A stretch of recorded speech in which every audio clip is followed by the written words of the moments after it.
Hello. So in this video I will be working on the interior of the car. More specifically, I will be repairing or restoring the interior door handle covers or bezel. As you can see here, the bezels are pretty much destroyed and they are cracked all over. These door handle bezels were already cracked, and so I just pulled off the remaining pieces from the car. Replacements for these bezels for this particular car are not so expensive, but there are cars out there where the parts for a certain car may be more scarce than other cars, so I feel that restoring certain parts might be a better option.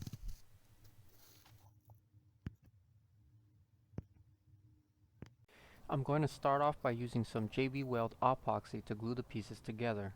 I just put the amount that I felt I needed for the pieces that I was going to glue. I don't want to add too much or have too much of a little amount of epoxy. As you will see later on, I don't glue the entire door handle bezel all at once either.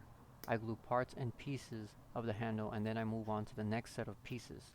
I do this because of the door handle simply will not hold together, especially with fresh unhardened epoxy.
For the first set of pieces that I glued was the bottom part of the door handle bezel. Once I've applied the epoxy, I clamped the bezel onto a vice grip facing up so that it can dry. It doesn't have to be clamped on this vice grip. As long as the part can stand up, I feel it will be just fine. Then I continued to glue the other set of pieces. I glued a new set of pieces similar to how I glued the first set. Once the glue was applied to the piece that I was working on, I tried to find good positions for the bezel pieces to dry.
For certain pieces of the bezel, I used another type of epoxy called JB Quick.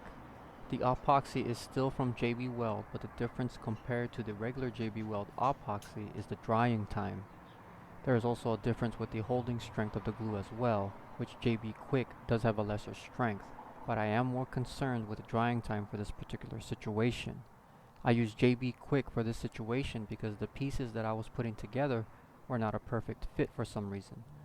So I needed to hold the two pieces together when I applied the JB Quick epoxy, and because of the drying time of the epoxy is reduced, it allows me to hold the pieces together for a shorter period of time while waiting for the glue to harden or to somewhat harden. In other words, I don't have to stand there all day waiting for the glue to dry. Maybe half the day, but at least it's not the entire day, if you know what I mean. When I glued all the pieces together, it wasn't all at one time. I glued one set of pieces of the bezel and then I glued another set of pieces. Then when I got to the last piece, it seems as though the bezel was missing a piece. For this I used another type of epoxy that is in putty form called steel stick, which is also from JB Weld. I used this type of epoxy to fill the part of the door bezel that looked like it had the missing piece. If you're not familiar with this epoxy, it has to be mixed similar to the other epoxies, and the mixing formula is already in the tube of the steel stick. All it needs is to be smashed together, and with some time it will harden just like any other epoxy. Since it's a putty, it can form and stick even when it's not yet hardened, which is very useful in the situation of missing pieces.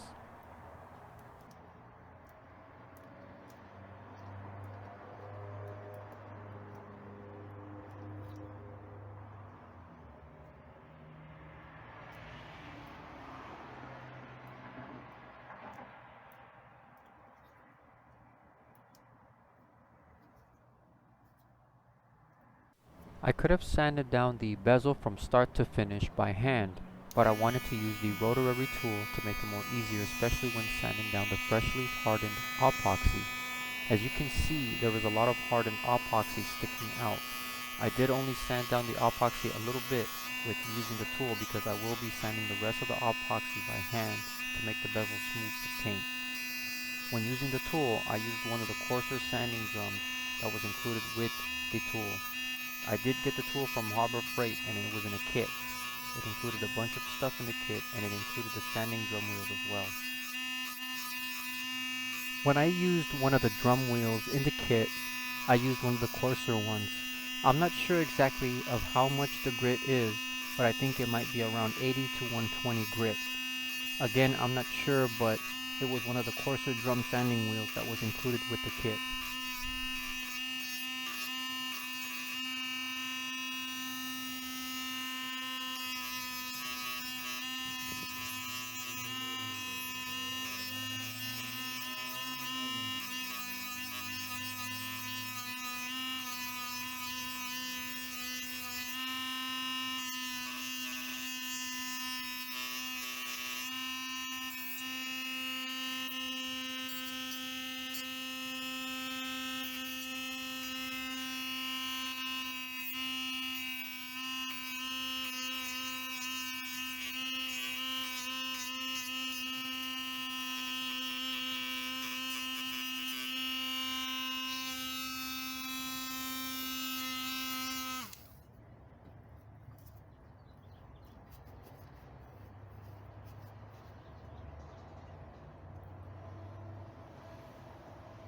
After sanding down the epoxy, I also did some touch-ups on some areas. I added additional epoxy to places where the bezel needed it. I mixed a small amount of JB Weld and touched up on the areas where it was needed. If you see any holes or any type of imperfections, that was where I added some more JB Weld. Again, I just estimated the amount that I needed and mixed a small amount of JB Weld.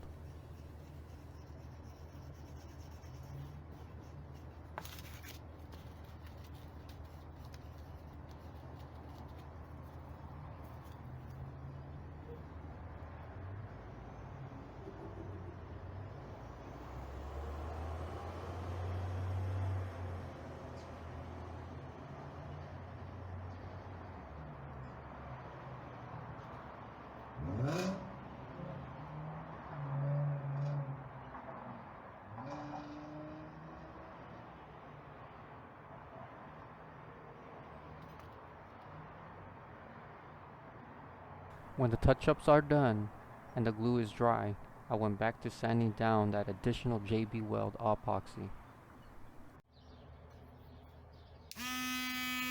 After using the tool to sand down all of the epoxy that was sticking out, I used 180 grit sandpaper to sand down the epoxy even more.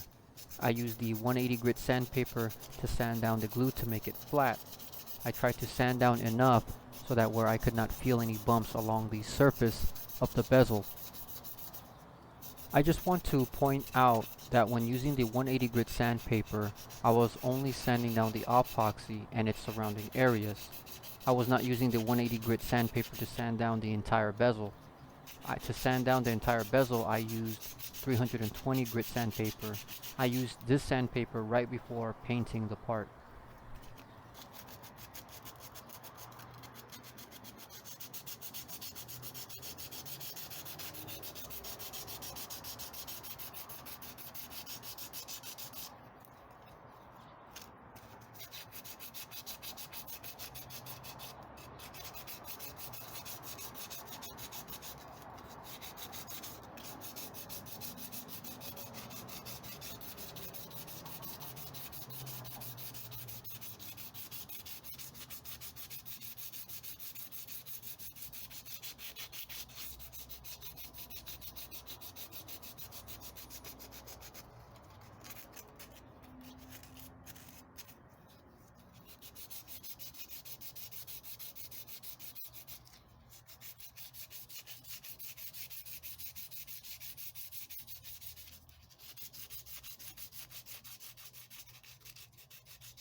If you can, remove any part of the bezel that may be in the way. If it can be removed, remove it to make it more easier to sand. For this particular part, the speaker cover can come off. The cover has 4 bended metal clips on the other side of the bezel. I used a set of pliers to remove this.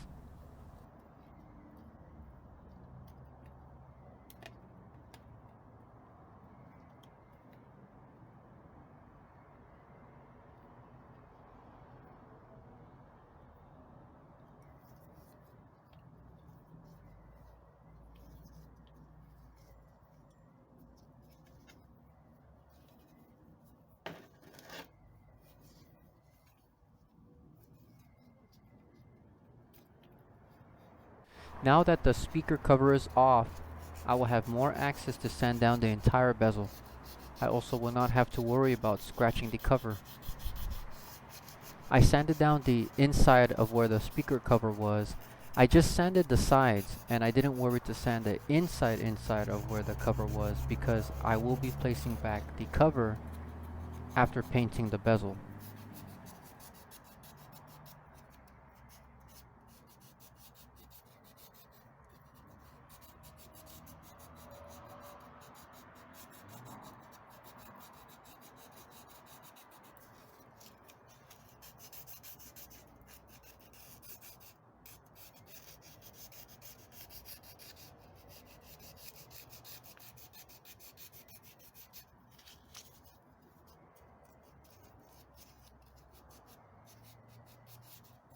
So when finally done with sanding, I washed off all of the residue. I just simply washed it off with some water.